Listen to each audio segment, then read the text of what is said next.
नमस्कार, मैं हूं शम्स ताहिर खान और आप देख रहे हैं वारदात। टाटा नगरी जमशेदपुर में तालाब में तैरती हुई एक लड़की की लाश मिलती है, लेकिन लाश की हालत ऐसी थी कि उसकी शिनाख्त बेहद मुश्किल। इसी दौरान पुलिस को पता चलता है कि करीब 5 दिन पहले इसी शहर में एक लड़की गायब हो गई। लेकिन हैरत की बात यह थी कि उस लड़की के घर वालों ने उसकी गुमशुदगी की रिपोर्ट पुलिस में नहीं लिखाई। इसके बाद पुलिस अपनी तफ्तीश आगे बढ़ाती है। फिर एक एक कर 4 किरदार ऐसे सामने आते हैं जिनको देखते हुए पुलिस को शक होता है कि इन्हीं में से कोई असली कातिल है। लेकिन फिर जब असली कातिल का चेहरा सामने आता है तो खुद खाकी चौंक उठती है।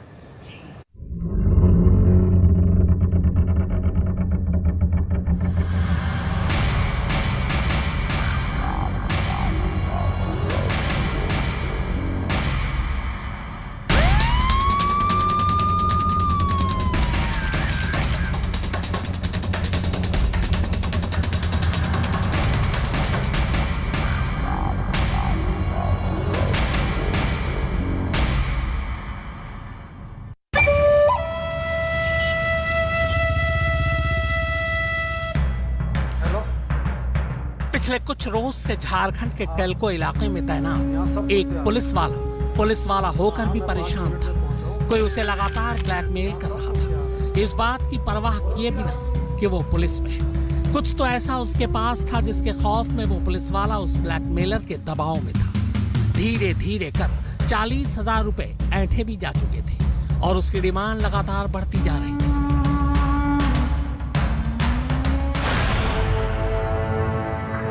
इसी बीच अचानक उसी इलाके के एक तालाब पर तैरती प्लास्टिक की बोरी में बंद एक लाश मिलती है। लाश में तालाब का पानी इस कदर भर चुका था कि वो फूल कर इस हाल में पहुंच गई कि उसे पहचान पाना भी मुश्किल हो रहा था। वो पुलिस वाला उसी थाना इलाके में काम करता था जहां ये लाश मिली, लेकिन सवाल ये था कि ये लाश किसकी थी।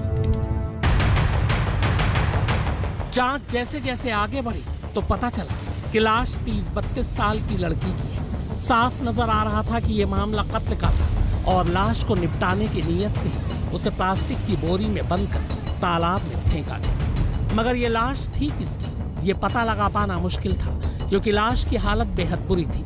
मरने वाली लड़की के कपड़े से साफ जाहिर हो रहा था कि वो ठीक ठाक घर से हो सकती है।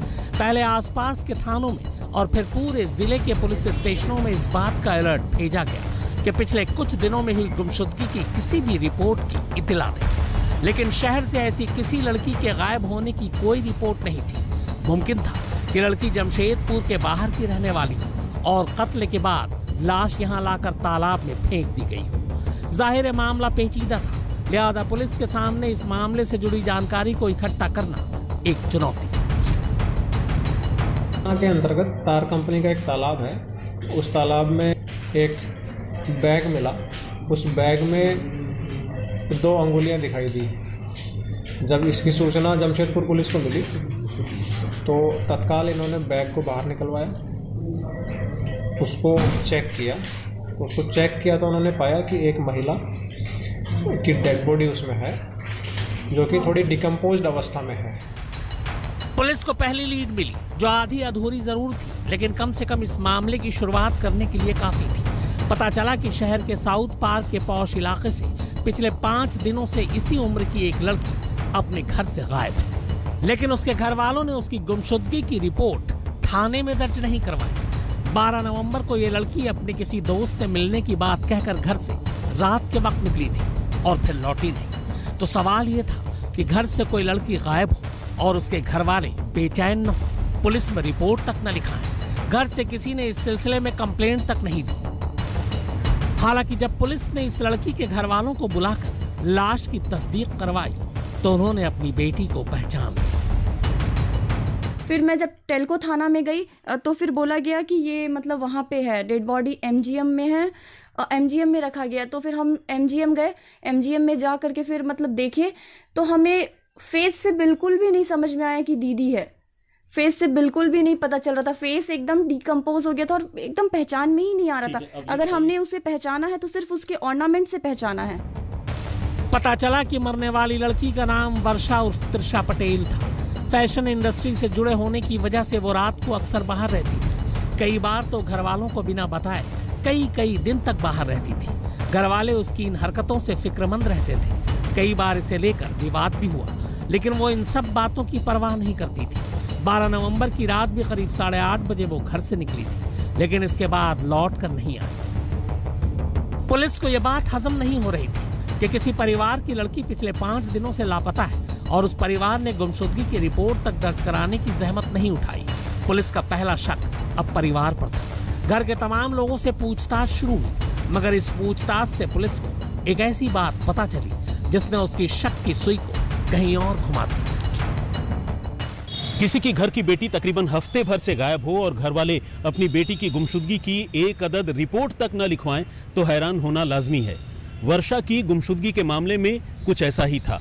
पुलिस वाले उसके घर वालों के रवैये से हैरान थे, लेकिन घर वालों ने रिपोर्ट न लिखवाने की जो वजह बताई वो भी कम चौंकाने वाली नहीं थी।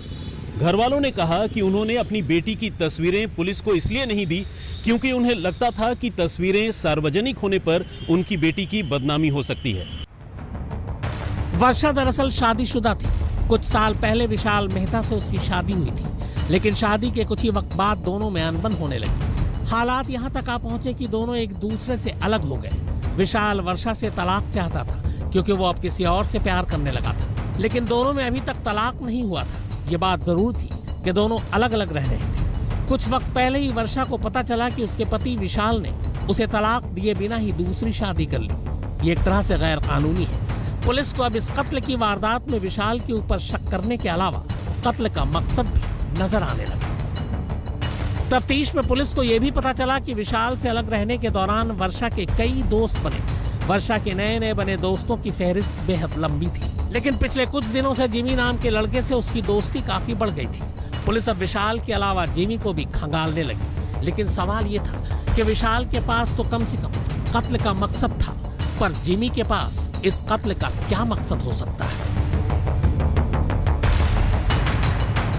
अब ले देकर पुलिस के पास एक आखिरी रास्ता बचा था, CDR यानी कॉल डिटेल रिकॉर्ड, क्योंकि वर्षा के मोबाइल फोन का CDR ही बता सकता था कि मरने से पहले उसकी आखिरी लोकेशन क्या थी और उसने आखिरी बार किससे बात की। पुलिस के हाथ जब वर्षा की CDR रिपोर्ट लगी तो पुलिस और चकरा गई। पता चला कि वर्षा के परिवार वाले और उसके पति विशाल पर जो शक वो अब तक करती आ रही थी वो बेवजह थी। लिहाजा शक के दायरे से 3 किरदारों में से वर्षा के परिवार वाले और उसके पति विशाल का नाम अब बाहर कर दिया गया। जिमी अभी भी पुलिस के शक के घेरे में था।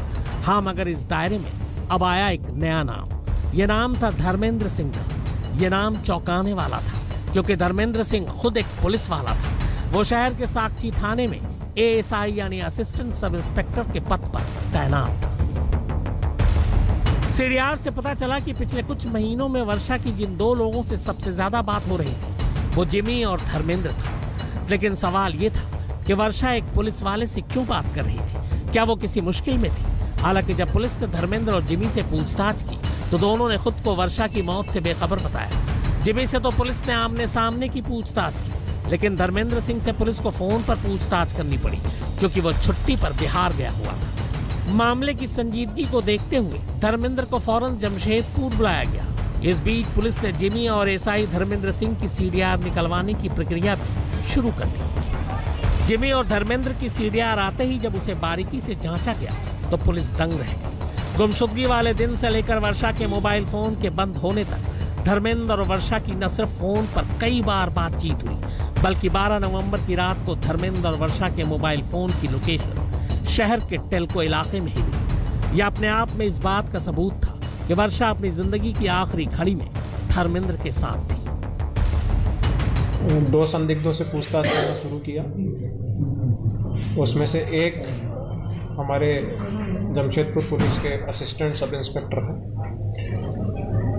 वो उस वक्त छुट्टी पे गए हुए थे, तो उनको लाके पूछताछ किया और उनके द्वारा जो जवाब दिए गए उनको वेरीफाई किया। तो फाइनली पुलिस को कल उन्होंने बताया कि उन्होंने ही इस महिला की हत्या की थी। इसी के बाद पुलिस ने जब धर्मेंद्र से सख्ती से पूछताछ की तब धर्मेंद्र ने न सिर्फ वर्षा के कत्ल की बात कबूल की बल्कि इस साजिश के रचने से लेकर उसे अंजाम देने तक की ऐसी कहानी सुनाई कि खुद पुलिस वाले भी अपने बीच के एक शख्स की सच्चाई को जानकर हैरान रह गए। धर्मेंद्र ने बताया कि 12 नवंबर को उसी ने वर्षा को टेल्को में अपने पास बुलाया था। वर्षा करीब 9 बजे धर्मेंद्र के टेल्को वाले घर पहुंची। इस मुलाकात के दौरान दोनों के बीच किसी बात को लेकर झगड़ा हो गया। इसी के बाद धर्मेंद्र ने वर्षा का कत्ल कर दिया। धर्मेंद्र ने पहले वर्षा का सर दीवार पर मारा, जिससे वो बेहोश हो गई, और फिर गला घोंटकर उसकी हत्या कर दी। पुलिस के सामने अब वर्षा का कातिल मौजूद था, लेकिन पुलिस को यह बात हजम नहीं हो रही थी कि सिर्फ अचानक हुए झगड़े की वजह से ही उसने वर्षा का कत्ल किया हो, क्योंकि कत्ल की इस वारदात को जिस तरीके से अंजाम दिया गया, उससे ऐसा लग रहा था कि इस कत्ल की तैयारी बहुत पहले से की गई थी। पुलिस की माने तो धर्मेंद्र ने कत्ल के बाद लाश को निपटाने के लिए प्लास्टिक की 2 बड़ी बोरियां पहले से ही खरीद रखी थी, ताकि उसी बोरी में भरकर लाश को ऐसी जगह फेंकी जाए कि किसी को पता ही नहीं चले, और उसने ऐसा ही किया। धर्मेंद्र ने उस रात वर्षा की जान लेने के बाद लाश निपटाने से पहले पूरी तैयारी की। उसे बोरी में पैक किया, फिर बोरी का मुंह सिला और रात को टेल्को के उस इलाके में बीट पर तैनात पुलिस वालों को फोन कर उनकी लोकेशन के बारे में जानकारी हासिल की। धर्मेंद्र खुद पुलिस में था, तो उसका बीट अफसरों के बारे में बातचीत के दौरान पूछताछ करना पुलिस वालों को भी अजीब नहीं लगा। लेकिन असल में धर्मेंद्र पुलिस वालों की लोकेशन पता कर लाश निपटाने के दौरान पकड़े जाने से बचना चाहता था। देर रात करीब 1:30 बजे जब धर्मेंद्र को इस बात का यकीन हो गया कि बीट अफसर दूसरी तरफ है और आसपास के लोग सो रहे हैं, तो उसने लाश से भरी बोरी अपनी बाइक पर रखी और उसे तार कंपनी के तालाब में फेंककर वहां से वापस घर लौट आया। लोगों को शक न हो इसलिए अगले दिन वो काम पर भी गया, और फिर इसके 1 दिन बाद वो छुट्टी पर आरा बिहार चला गया, जिसके लिए उसने पहले से अर्जी दे रखी थी, यानी एक प्री प्लान मर्डर था। लेकिन सवाल अब भी अपनी जगह यह कायम था कि आखिर धर्मेंद्र ने वर्षा का कत्ल क्यों किया। तो कातिल अब पुलिस के सामने था, लेकिन कत्ल की वजह क्या थी, इस पर से पर्दा उठना भी बाकी था। पूरी कहानी इस ब्रेक के बाद आप देखते रहिए वारदात।